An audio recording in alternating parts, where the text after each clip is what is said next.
Católico, ¿cuántas veces te han tratado de idólatra? ¿Cuántas veces te han dicho que adoras más a la Santísima Virgen María que al mismo Jesús?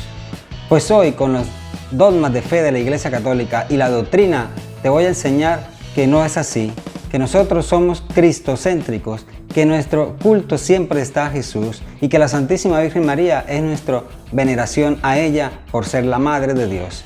Bienvenidos a Diaconado en Línea. Escríbeme en la caja de los comentarios, compárteme, dale like para que esta evangelización llegue a muchos y podamos así evangelizar siempre en la verdad.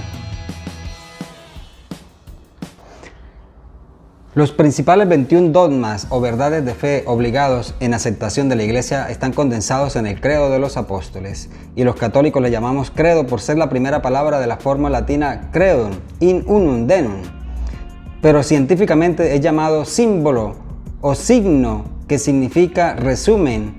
De esta manera, el credo resume las verdades principales que profesamos los católicos y además es el distintivo de nuestra religión de cualquier otra. El credo de los apóstoles en el concilio de Nicea del año 325 y en el de Constantinopla en el año 381 dan la claridad revelada frente a las herejías que desde esa época se empezaban a ver. Los padres de la Iglesia consideran herejía toda creencia que nega el carácter trinitario de la divinidad, como el gnosticismo, el arrianismo y el pelagianismo, entre otros. De esta manera, el credo de Nicea se expresa explícitamente en esta doctrina. Todos y cada uno de los artículos del credo son artículos de fe y dogma para los católicos. La Iglesia Católica reconoce un total de 44 dogmas o verdades de fe agrupados en 8 grandes temas, y que son una explicación de los 21 dogmas del credo. Estos son Dios, Jesucristo, la creación del mundo, el ser humano, María, el Papa y la Iglesia, los sacramentos y las realidades escatológicas. Creo en un solo Dios. Creemos en un solo Dios, aunque es Trinidad. No son 3 dioses, es Dios en 3 personas, Padre, Hijo y Espíritu Santo. Primera de Juan, capítulo 5, versículos 7 y 8, nos dice que cada una de ellas posee la esencia divina, que es la misma la unidad de Dios, es trina y es Trinidad en una.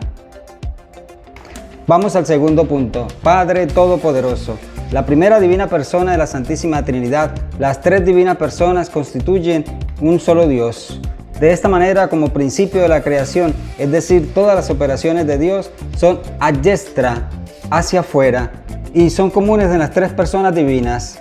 La tercera, creador del cielo y de la tierra, todo lo visible y lo invisible, todo cuanto existe fuera de Dios ha sido sacado de la nada por Dios, en cuanto a la totalidad de su sustancia.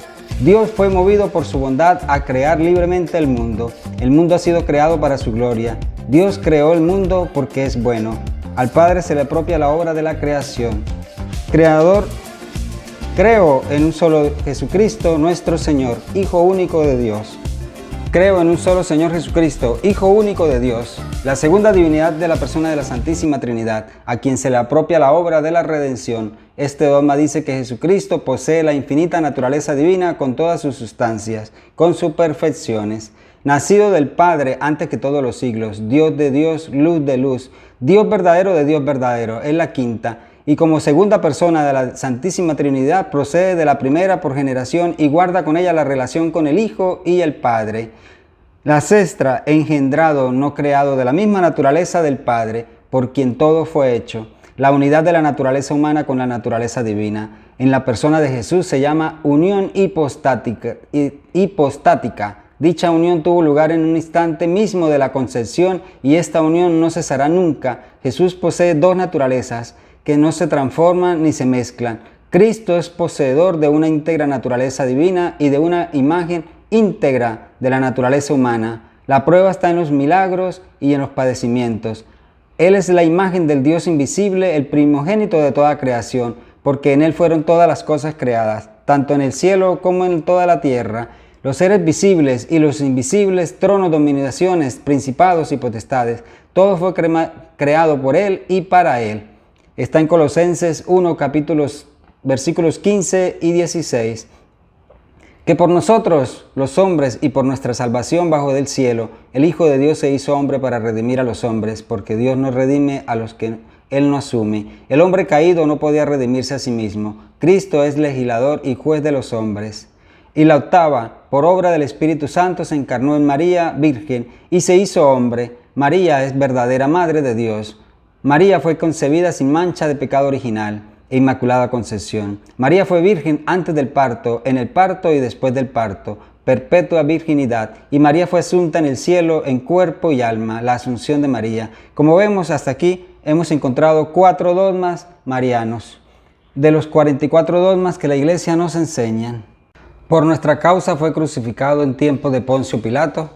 Como un acto libre por amor divino, podría restaurar el orden sobrenatural, destruido por el pecado original. Cristo se inmoló a sí mismo en la cruz en verdadero sacrificio. Padeció y fue sepultado y resucitó en tercer día, según las Escrituras. Después de su muerte, Cristo, con el alma separada del cuerpo, bajó al lugar de los muertos. Al tercer día después de su muerte, Cristo resucitó glorioso entre los muertos. Subió al cielo y está sentado a la derecha del Padre. Cristo subió en cuerpo y alma a los cielos y está sentado a la diestra de nuestro Padre. Marcos capítulo 16, versículo 19. Lucas y Hechos de los Apóstoles también nos lo anuncian. De nuevo vendrá con gloria para juzgar a vivos y muertos. Al fin del mundo, Cristo, rodeado de majestad, vendrá de nuevo para juzgar a los hombres. A este regreso de Cristo se le llama la parusía. Todos los muertos resucitarán con cuerpo el último día. Su reino no tendrá fin. La inauguración del reino del Mesías comenzó sentándose en la derecha del Padre, cumpliéndose la visión del profeta Daniel respecto al Hijo del Hombre. A él se le dio el imperio, el honor y el reino, y todos los pueblos, naciones y lenguas le servirán. Su imperio eterno que nunca pasará y su reino no será destruido jamás. Creo en el Espíritu Santo, Señor y dador de vida. La tercera divina persona de la Santísima Trinidad. El Espíritu Santo se le apropia la obra de la santificación. El Espíritu Santo es el que da vida espiritual y es mediante la gracia a través de los sacramentos. Por el comienzo de la fe y la salvación es absolutamente necesaria esa gracia sobrenatural que procede del Padre y del Hijo. El Espíritu Santo procede del Padre y del Hijo como un solo principio y por medio de una única inspiración. A esto se le llama soplo de amor. El Espíritu Santo es enviado por el Padre y por el Hijo, como también procede de ellos dos. Por eso se le llama Espíritu del Padre. Lo encontramos en 1 de Pedro, en Mateo 10 y en Corintios 2, que con el Padre y el Hijo reciben una misma adoración y gloria. Las relaciones en Dios se identifican realmente con la esencia divina en Dios que todo lo puede y es uno. Mientras no exista oposición relativa, las 3 divinas personas coexisten armoniosamente. Que habló por los profetas en la antigua alianza, Dios los colmó a los hombres y mujeres con el Espíritu Santo, de modo que alcancen su favor. Dios hablará en su nombre y prepararán al pueblo para la llegada del Mesías, que habló también el Espíritu de Dios, que habló por boca de Isaías, Jeremías, Ezequías y los demás profetas. Juan el Bautista, el último de los profetas, no solo predijo la llegada del Mesías, sino que se encontró con él y lo proclamó como el liberador del poder del pecado. El Espíritu Santo es el autor de la Sagrada Escritura. Toda Escritura es inspirada por Dios. Segunda de Timoteo, capítulo 3, versículos 16 y 17. Creo en la Iglesia, que es una santa, católica y apostólica, fundada por Jesucristo, Dios hombre. Cristo instituyó la Iglesia para continuar en todos los tiempos su obra salvadora. Cristo dio a su Iglesia una constitución jerárquica. Cristo constituyó al apóstol San Pedro como primero entre los apóstoles y como cabeza visible de toda la Iglesia. A ese se le llama el primado de Pedro. Y también creemos en la jerarquía, en la sucesión apostólica por institución de Cristo. Confieso que hay un solo bautismo para el perdón de los pecados. El bautismo es un verdadero sacramento instituido por Cristo. El bautismo confiere la gracia de la justificación. Es la puerta a la vida de la gracia. El bautismo procede a la remisión de todas las penas debidas por el pecado, tanto eternas como temporales. Es necesario recibir el bautismo para la salvación, aunque para las personas de otras religiones hay otras vías de salvación. Encontramos en Mateo 28, versículo 19, vayan y hagan discípulos en todos los pueblos, bautizándolos en el nombre del Padre, del Hijo y del Espíritu Santo. Espero la resurrección de los muertos. El hombre está formado por cuerpo material y alma espiritual, y la fe en la resurrección descansa en la fe de Dios, que es una sola. Es un Dios de vivos y no de muertos. Jesús nos ayuda a sustentar la fe de la resurrección en la fe de su propia persona. Yo soy la resurrección y la vida. Juan capítulo 12, 27. la vida del mundo futuro, la certeza de que cuando llegue el momento de la resurrección final podamos vivir la eternidad en la presencia de Dios y de todos los santos. El cielo es el lugar de la eterna felicidad donde Dios recompensa a los justos. Venid benditos de mi Padre y poseer el reino que les tengo preparado desde el principio del mundo. Mateo 25:34. Bien, hermanos, de esta manera nuestra fe, la fe que profesamos todos los domingos en la Eucaristía, la doctrina de la Iglesia nos la transmite a través de la enseñanza de los apóstoles. Fueron 20 años de 20 siglos de diálogos para poder llegar a sustentar, y a partir de los siglos tercero y cuarto ya se profesaba el credo de los apóstoles o el credo niceo-constantinopolitano. De esta manera podemos decir que la Iglesia nos enseña en una fe verdadera a profesar nuestra fe. Y de esta manera también podemos decir que nosotros, como católicos, creemos y profesamos una fe en Dios Padre, Dios Hijo y Dios Jesús, el Espíritu Santo, los tres en una persona. Nuestra adoración al Padre, al Hijo y al Espíritu Santo está reflejada en la Santísima Eucaristía. Y la veneración a María como Madre de Dios, porque ella también está a la derecha del Hijo.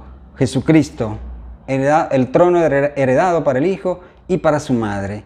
De esta manera, hermanos, pidámosle al Señor que nos ayude siempre, a su Espíritu Santo como tercera persona, a creer y ser convencidos de nuestra fe. Les doy mi bendición en el nombre del Padre, del Hijo y del Espíritu Santo. Amén.